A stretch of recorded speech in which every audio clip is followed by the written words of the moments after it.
But first, things are going from bad to worse for U.S. President Joe Biden. There are now 8 House Democrats publicly calling for him to drop out of the presidential race after this disastrous debate performance. And today, the first Democratic senator turned against him. Donald Trump is on track, I think, to win this election and maybe win it by a landslide and take with him the Senate and the House. So for me, this isn't a question about polling. It's not a question about politics. It's a moral question about the future of our country. And I think it's critically important for us to come to grips with what we face if together we put this country on the path of electing Donald Trump again. Biden also lost a major Hollywood endorsement today. Actor and longtime Democrat George Clooney wrote an op-ed in the New York Times that says, "I love Joe Biden, but we need a new nominee." Clooney writes, in the last 4 years, he's won many of the battles he's faced, but the one battle he cannot win is the fight against time. The Joe Biden I was with 3 weeks ago at the fundraiser was not the Joe Big Effin' Deal Biden of 2010. He wasn't even the Joe Biden of 2020. He was the same man we all witnessed at the debate. There are signs the dominoes will continue to fall against Biden, with some leading Democrats now expressing anxiety and doubt. The CBC's Katie Simpson joins us now from Washington. Okay, Katie, I want to start with George Clooney. You know, a big Hollywood name. People say, what's the big deal with an actor? But George Clooney is a lot more than that, stepping into this conversation this way.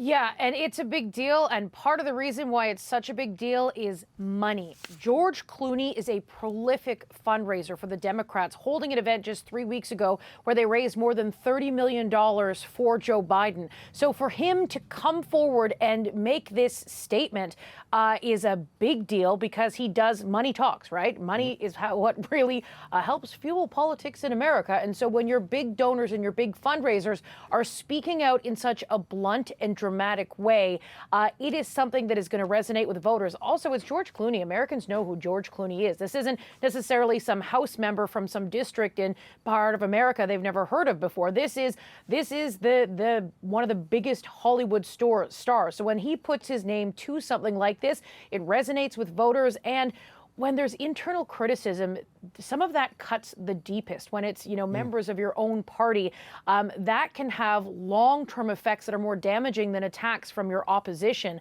And just think about when we head into November, if Joe Biden remains on the ticket for the Democrats, look at all of this material that the Republicans will have to campaign against him. If Joe Biden does manage to survive this crisis in his leadership, crisis in confidence in him as a candidate, there is all of this material that's just piling up that can be used by Republicans against him. So it's a big deal on a number of levels. The money, internal squabbles are always more painful than attacks from outside the House. When the call is coming from inside the House, the call is generally worse. So it's a very difficult situation for Joe Biden at this moment to lose someone as who's as involved in the fundraising as well as influential with voters. Yeah, this is someone Joe Biden has relied on. This is someone Joe Biden has trusted. And in that op-ed, what I found really damning, Katie, was he said this is the same guy saw at the fundraiser. The debate wasn't a one-off, which is kind of how the White House has been spinning it. So despite all of this, Biden insists he's staying in the race, but there's other high-profile Democrats now who want him to reconsider or waffling in terms of endorsing him. What's going on there? Yeah, let's have a little conversation about Nancy Pelosi, the former House Speaker. Canadians will know her. She is one of the most powerful Democrats right now who's in Congress. Now, she has sort of tried to give Joe Biden some space when it comes to making a decision, saying she supports him. But she's made a series of controversial comments, and she added to that today. Joe Biden insists his mind is made up. He's staying in the race. His decision is made. But Nancy Pelosi seems to be urging him to reconsider. Have a listen. It's up to the president to decide if he is going to run. We're all encouraging him to make that decision because time is running short. He has said firmly this week he is going to run. Do you want him to run? I want him to do whatever he decides to do. And that's the way it is. Whatever he decides, we go with. So when it comes to ringing endorsements, That is not exactly a ringing endorsement. This is someone right now who is in fight mode.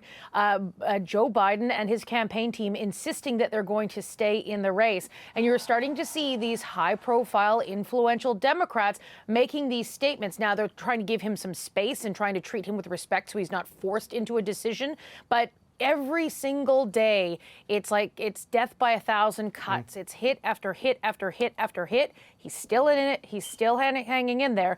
But there's one big thing I want to talk about to look forward to tomorrow. This is probably going to be another make or break moment for Joe Biden. He's holding a press conference.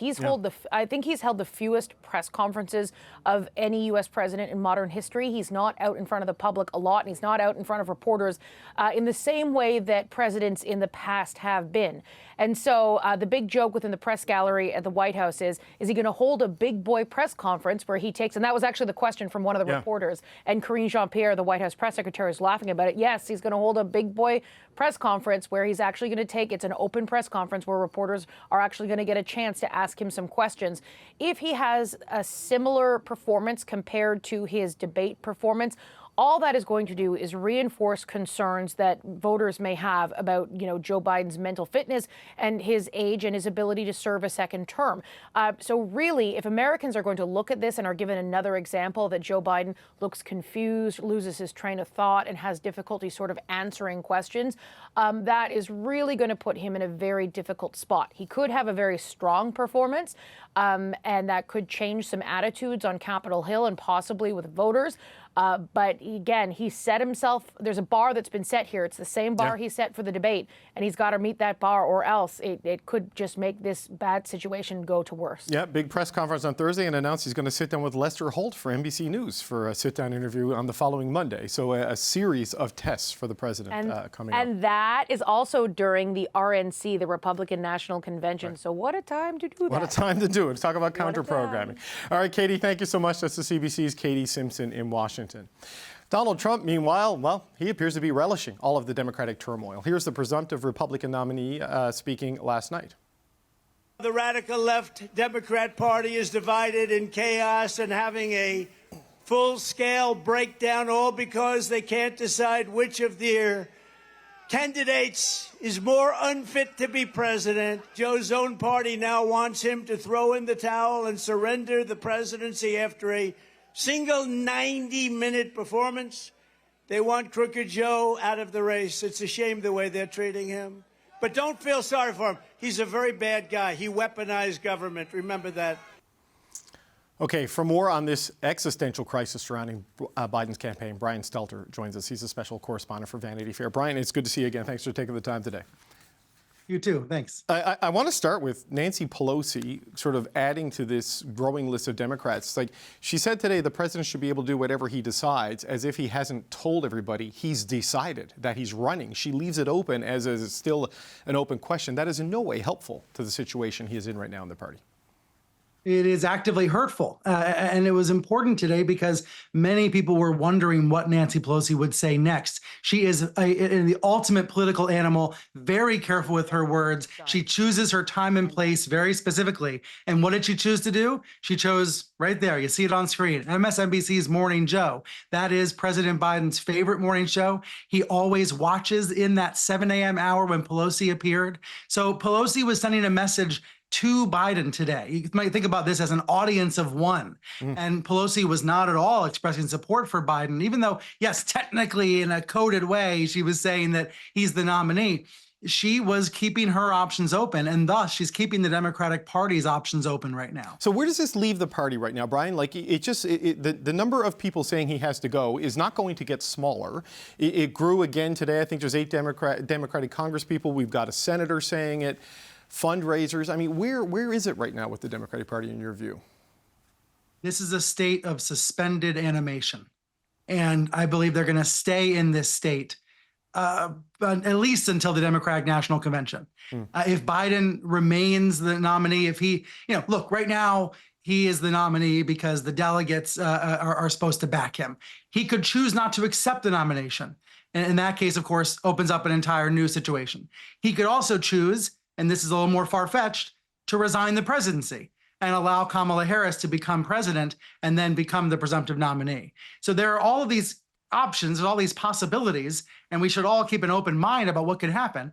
But for the time being, we know Biden is defiant. He is in the race. He says he's in it to win it. And right now he's performing on the world stage at the NATO summit, trying to put on the best face possible. But this press conference tomorrow, this NBC interview on Monday, all of these tests for Biden, every one of them is so high stakes. Any moment he has where he screws up, where he misspeaks, where he has a senior moment is going to fuel these news cycles. So I think the party's in a state of suspended animation because, frankly, there are very few lawmakers who have confidence that he can win. A few of them have said that on the record. Many more are saying it off the record. And as you said, there's not a likelihood that that's going to change. Right. How exactly is he going to persuade those doubters? I don't see a path for him to do it. Okay, I want to talk about the Democrats are saying to the media in just a second, but I do want to talk about George Clooney because there was this 1-2 punch of Nancy Pelosi, as you say, going on his favorite morning show and not really endorsing him, and George Clooney, who he has asked to be a key fundraiser for him last election and this election, coming out and saying he needs to go, and the guy you saw at the debate, that's the guy I saw at my fundraiser a few weeks ago. I mean, how damaging is that right now? The key detail is the part about the fundraiser. I'm glad you keyed in on that.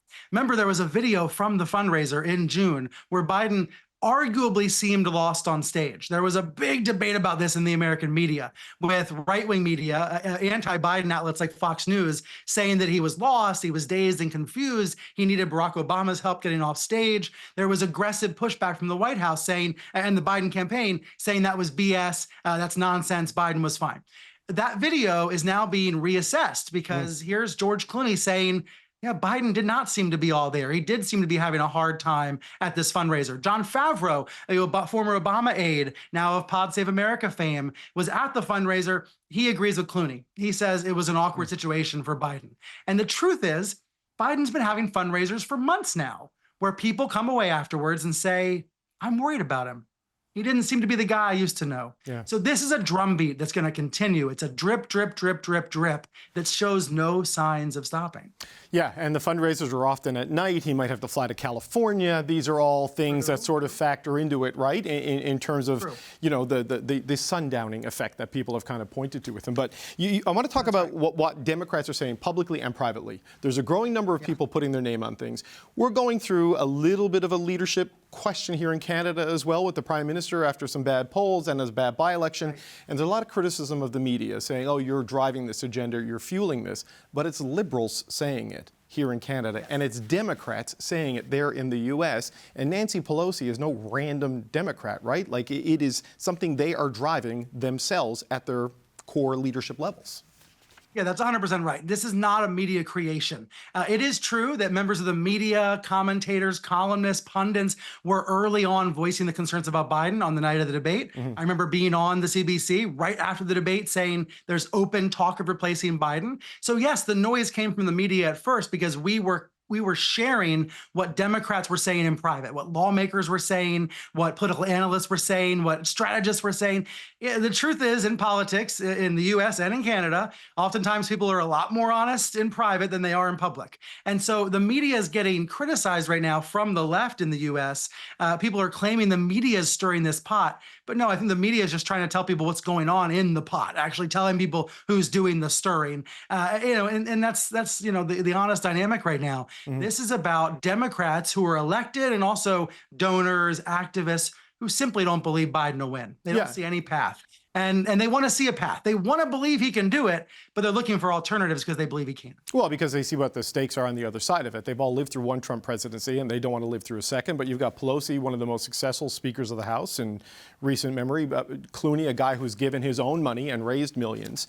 And now we have a test tomorrow at a news conference, the big boy press conference, as the White House has called it, and the Lester Holt interview coming on Monday. I mean, how important are those hurdles, Brian? And how sustainable is it that every public appearance by a sitting president and a candidate is kind of this do or die moment?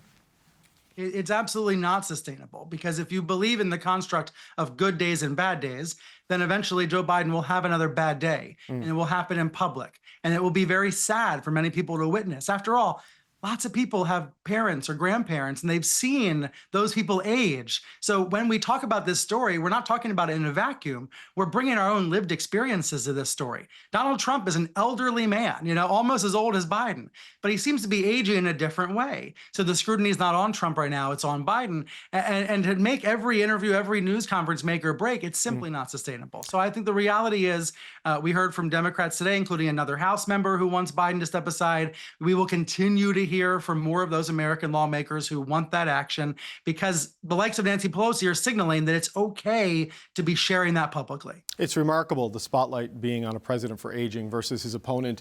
34 criminal convictions in New York, the civil case for sexual assault, the connection to January 6th, the Georgia case, the documents case. I mean, it's endless, but that also illustrates the stakes here.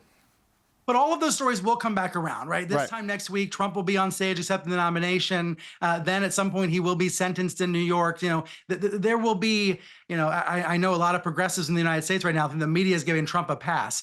It's just because in the last 2 weeks, Biden's been the biggest story. But Trump is out there having deranged, incoherent rallies, as he did last night in Florida. There's the video from Florida. He had all sorts of misstatements at that rally. The truth is he wants to be up against Biden because Biden makes him look good by comparison, right? There's a new article from The Atlantic out today. Trump's campaign manager is quoted saying, Joe Biden is a gift. They want to be running against Biden. That has to be something Democrats are factoring in as they consider what to do for the next 4 months. Brian Stelter, special correspondent for Vanity Fair. Always appreciate the time. Thank you, sir.